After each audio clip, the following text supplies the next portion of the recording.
If we're going to develop leaders who can plant new things, we're going to have to see ourselves as people developers.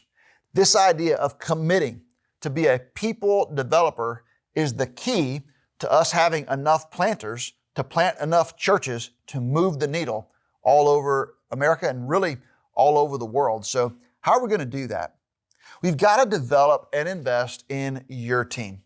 Now, some of you are listening to this and you're thinking, how am I going to invest in my team? You're a pastor of a big church. You have a big staff. Of course, you have a whole team of professional Christians that you can invest in.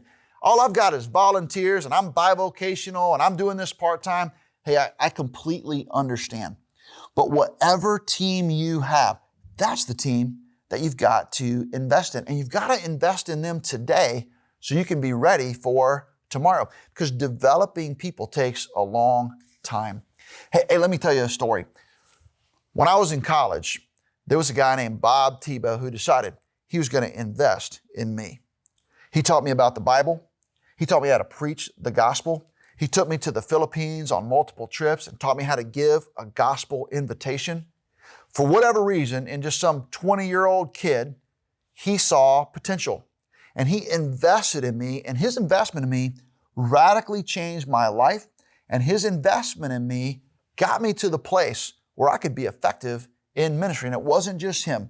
There were other people too that God raised up to pour into my life. I'm so glad that God is in the people development business. And now I'm glad as a 50-year-old man that I have the opportunity to be a part of that awesome ecosystem that's powered by the Holy Spirit.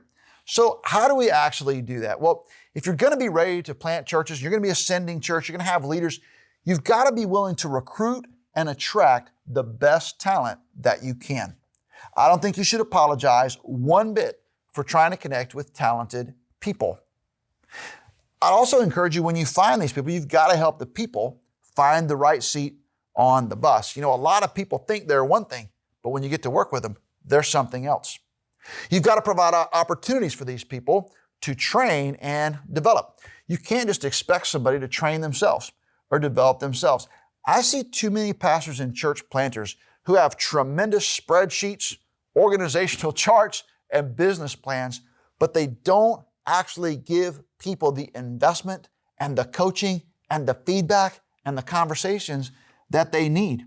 If you don't have time or energy to actually give feedback and coaching to the people who are serving with you, who's going to do it? I'm always astounded when I find a church planter who basically has no people, and I ask them, what are you doing with your time? What takes up most of your time? And they'll say to me, administration. Man, are you crazy? How can administration take up most of your time? You don't even have any people yet. Invest in the people that you have. Provide opportunities and intentionally create conversations so you can give them all kinds of good feedback and all kinds of good coaching.